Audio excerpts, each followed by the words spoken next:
இப்போ இந்த வீடியோ போடுறேன், நாளைக்கு தான் வரும், இன்றைக்கின்னு சொல்லுவேன். பொய் தானே? பொய் சொல்கிறதுக்கு தமிழனுக்கு மிஞ்சினவன் யாருமே கிடையாதுங்க. ஆமாங்க.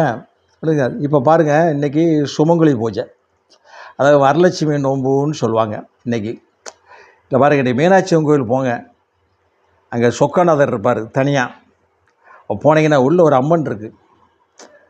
உள்ளே போனீங்கன்னா மனோன்மணியம் அப்படி ஒரு அம்மன் இருக்குது. அந்த அம்மன் எப்படின்னா, இந்த சொக்கநாதர் வெளியில் பெரிய நகர்வலம் போகும்போது ஊர்வலம் சின்ன இதில் வச்சு கொண்டு போவாங்க இல்லையா, அப்படி போகும்போது அந்த அம்மா வந்து வழி அனுப்புவாங்களாம்.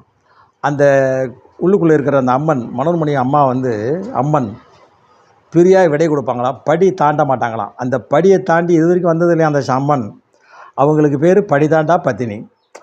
இதை தவறாக புரிஞ்சுக்கிட்டாங்க ஏற்பட்ட பேர். அந்த அம்மனுக்கு பேர் படிதாண்டா பத்தினி. நீங்கள் ராமன் கோட்டை தாண்டிய சீதை அங்கெல்லாம் போயிடாதீங்க, அது வேறு கதை, இது வேறு கதை. இன்றைக்கி ஒரு நாள் தான் கணவர் காலில் விழுந்து வணங்கணும், வணங்குங்க. தாலியெல்லாம் கழட்டி கண்ணாடியில் மாட்டிடாதீங்க, கும்பிடுங்க.